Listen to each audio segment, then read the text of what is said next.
Hey, it's Catherine at Weight Loss for Goddesses, week 5, woohoo! And today, this week, we are talking about food addictions. And food addictions are so interesting just because I feel like a lot of people dismiss them. And a lot of people just say, like, oh, I have no willpower. Oh, it's just really hard for me. One of the things I love about the Whole30 is that by having you stop cold turkey for most things that you would be addicted to, fried foods, chocolate, sugar's a big one, that you actually get to stop and then you can see your response to that, and to have the tapping tool to kind of help you tap and deal with that stress of withdrawal from that thing you're addicted to gives us some insights in exactly how attached we are to that. So I'm checking in here. We've done 2 weeks on the Whole30. Hooray, amazing. I hope you're feeling good and feeling some results, and just, taking some time to notice. In the Whole30, they call the sugar addiction the sugar dragon, and that it's this, it almost feels like a creature. It feels like this very powerful force. And, with addiction, I've studied a lot about addiction and sugar addiction. I work with a lot of people who are actually addicted to opioids and things like that. I work as a nurse. And just to see the power addiction has. So some of the things, as far as sugar addiction, they've done studies, and things that are high sugar actually hit that same place in our brain and create that same feedback loop of want as morphine and heroin. It is a very powerful drug, really, especially the more refined foods, that these food companies are actually creating so that we will get addicted. So one of the best things you can do is just stop cold turkey, which you've done doing the Whole30. So just to notice how you feel, notice the attachments to them. A lot of coming back from the Whole30, when we're done and integrating food back in, is an awareness of the food dragon and having some respect for it, having some respect for those addictions, and to know that one of the challenges of addiction is that your brain actually, it's almost like the addictive food goes in and messes with your programming, with your internal drive. So you start to get a little virus that shifts how your brain thinks, and it actually starts to make you motivated instead of by health or connection desires, instead of by the things that we actually usually are driven by. You get driven by the want for this food or this drug, and it will force people. That's why they say they just aren't themselves when someone's an addict. They're making these choices they would never make, and it's because the addiction has actually taken over the operating system and is making them do things that really aren't who they are. So again, can be much more dramatic with alcohol and with street drugs or prescription drugs. But it is so interesting when you really start to acknowledge the level of addiction we have in our lives to these foods, to kind of soothe us and to hit that response that can be calming or can kind of just allow us to relax and hit that dopamine. When you eat those foods, you often do get to kind of coast in a little bit of a foggy haze that is escape, and that's often what we're looking for, as an escape. So just to have that awareness is a huge victory, just to become aware of, oh my gosh, I have this sugar dragon, or oh my gosh, I choose to eat donuts when I'm feeling scared about something, or when I don't want to deal with what's going on in my life. So just the awareness of food as addictive, and that part of the whole need for having these rules that we have in the Whole30 and following them rather strictly and using our compassionate discipline to really move forward on this compassionate yet strict path, is because we're trying to walk away from this deceptive luring in of addiction. And to have that awareness that, a lot of the culture is in this game of acting like, oh, well, an addiction to drugs, that's terrible, but I'm going to, eat these foods, which is fine as far as altering behavior. One of the authors I love says that food addiction is the addiction of the carers. It's the addiction of the people, the women who are taking care of other people and children and their parents. They can't really go get high on drugs or on alcohol, but they can, eat 5 Kit Kat bars and then still function the next day. You can go on a food bender, and still be much more functional than if you were doing other drugs. So it's actually, if you think of it that way, if you think of it as a drug and an addiction, it actually is kind of freeing. And it also lets you realize that, people might not be dying of Kit Kat overdoses, but they are slowly killing themselves. You know, if you see people who are really unhealthy and really stuck in that cycle, like they don't feel good. They don't want to be eating like that. They know there's a better way, but they just can't stop. And that is the addiction. And the more you do it, the more addicted you are, and the more shame there is, the more you can't get help. And it is this very challenging, actually life-threatening disease that people have. So good for you for kind of stepping out of that and stepping back and getting that perspective that stopping those foods gives you the ability to kind of look at what's going on, and to, when you add them back in eventually, to do it with an awareness. And I have found with sugar, you know, I will let it back in, and then it's so sneaky, just a little honey in my tea, and then I want more, you know, and then I'm the type that I'm like, oh, I can have that honey. You know, like I was remembering there was a, one time I was exhausted. I had my baby, you know, who's like 15 now, but we went to go pull into this parking lot and do something, and it was really busy, and we were both hungry and tired, and there was the bank, you know, the bank was right there, and they were having a free ice cream day of Harold's ice cream, which is, if you're from the Northampton, Boston area, it's the best ice cream ever. It was free Harold's ice cream in a little cone, and it was like going through a desert and finding an oasis. You know, I was so excited, and I was like, what's going on here? You know, and I went with my daughter, and they gave us 2 vanilla cones with this like amazing ice cream, or maybe it was even coffee, which is my very favorite. And I was like, how is this happening? It's like a dream. And we were going to some really awkward appointment. So it was, and we were early. So like a miracle took place. And I was able to eat this ice cream cone with my daughter. We had so much fun. I cheered her up.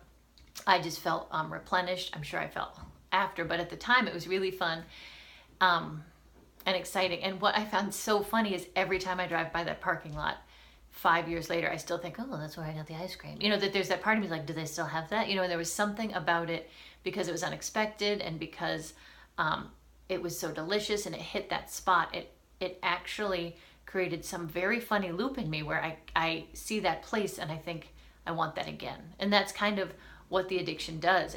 And one of the energy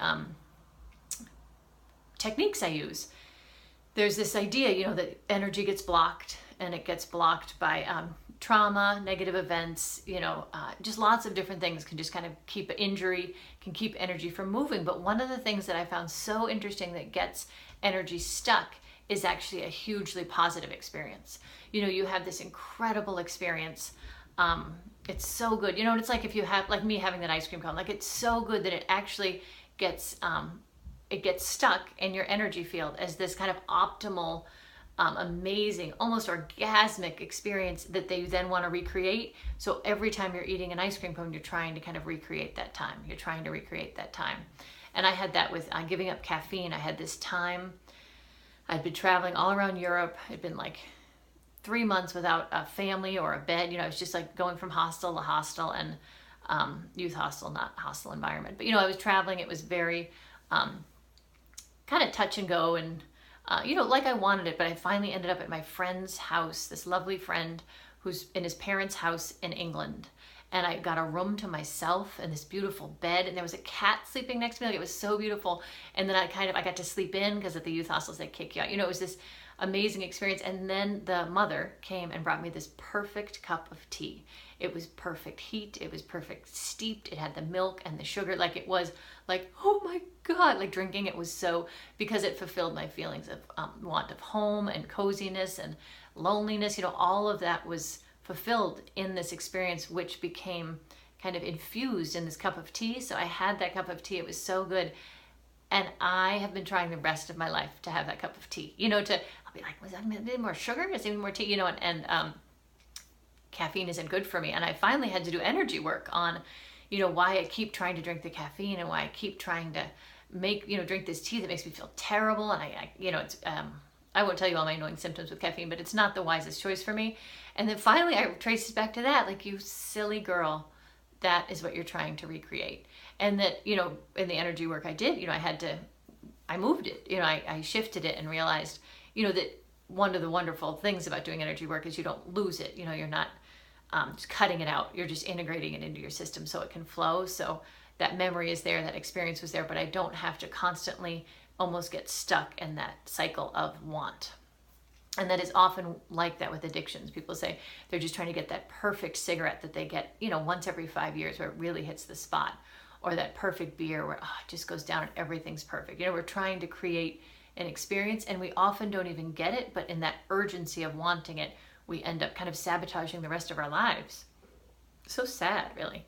So just kind of looking at addiction, taking it seriously, honoring yourself for making choices where you can step away from that. And then there's this great, I'm going to send along the article. It's by Martha Beck, who's a great author and life coach, and it's about Rat Park. I don't know if you've heard about Rat Park, but there are all these tests of all these rats, which I have pet rats, so I'm especially fond of them, but just lab rats, that were being tested as far as addiction. So they'd had cocaine-laced water bottles. And if they could choose between fresh, regular water and water with cocaine, they would choose the cocaine. So they'd become addicts, and they'd become addicts quickly, and they'd destroy their lives, and they'd alienate. It was a bad scene in the rat cage with the cocaine. And then one of the researchers thought, well, what if we didn't just have them in a desolate, empty cage? What if we actually gave them a good rat park? So he created this perfect rat park, with like other rats and babies and delicious food and things to play on. And in that rat cage, the rats did not drink the drug-laced water. They drank the regular water. Because they had a life that was fulfilling them and they were doing what they wanted, they didn't need to go drink the drugged water, and they figured it out, and they figured out, I'm gonna, almost like, I'm extrapolating this. So if you create a life that is yours and feels good, you don't necessarily need the drugs, and the drugs are distracting you from that, and you're choosing that maybe because things aren't ideal. Next week, we're going to talk about different ways to tune into your body and figure out what does make you happy. What do you want? What changes do you want to make in your life? How can you make small changes to improve your life? So, but just kind of one of the exercises I wanted to have you do today for homework was just to visualize, what is your rat park? What would be ideal for you? And it can be kind of scary because it can be like, oh God, it's so far away from what I have, and how can I ever expect to get this? And I should be happy with what I have, all of that crap. But just, if you let all that go and just imagine like you're creating, like this guy got to create a perfect rat park. What would you create for your park? What is it you want? And it's in a way, it's building on the self-love and the idea of noticing pleasure, because I'm often surprised that really I want like a nice soft bed more than I want a fancy car. I want little twinkly lights up in my back porch more than I want a huge new stove. Like just the things I'm supposed to want, I actually don't even want. And the things I want are kind of small and doable. And if I do those things, they bring me so much pleasure, I don't necessarily need to eat a Reese's peanut butter cup. So this is the idea behind motivating yourself to create the life of your dreams. So to sit down, maybe 2 blank pieces of paper. You could do a vision board if you were more visual, but often writing is very therapeutic. So just to write down, what is it you want? What is it you want in your life as far as partnership? What is it you want in your life as far as home, surroundings? What is it you want as far as work and livelihood? What is it you want as far as health and your body? What is it you want as far as friendships, relationships, connections? Spiritually, what do you want? What kind of community? Just to sit down and look at your whole life and think, what do I really want? Because in doing that, I think so many of us are like, oh, but I won't get it. Why bother? I'm stuck here. I don't have that, But really, you have so much more freedom than that we forget. We get stuck by all these things. So number one, you have freedom. But number two, if you don't even know what you want, how can you even say that? So just to really spend some time on what is your rat park. And it can be kind of funny and silly. What do you really want? What do you want to do? So that's your homework, and I'll add that in the handout. But so, looking at your experience so far with the Whole30, and when you restrict food, how does that feel? What's your response? How do you want to deal with that moving forward? Does it feel like a relief to be away from it? Do you want to cultivate like a relationship where you can just have a little bit every week? Or, what is it that seems reasonable, and how are you enjoying not being cuffed to that addiction? And then looking at, knowing that your need for your addiction decreases dramatically the happier you are and the more in sync you are with the life you've created. And that you have a lot of agency in creating that life, and that by writing it down, you kind of start to get that motivation and that concrete creation happening. So go ahead and write it down. You can email me or text me some things if you want to let me know what is it that you deeply want in those areas. And it can just be a free-form crazy write. It can be a bulleted list. It can be anything. But just to really get in touch with what it is you want. Especially now after 2 weeks of doing the Whole30 and being a bit cleared from all of those kind of frantic, confusing addictions that often create a lot of cloudiness and a lot of distraction. So I'm super excited for you to look into what your rat park is, and I'm excited to hear about your rat park.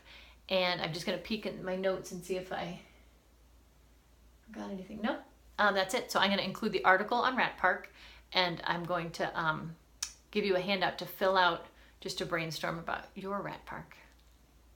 I hope you're doing great.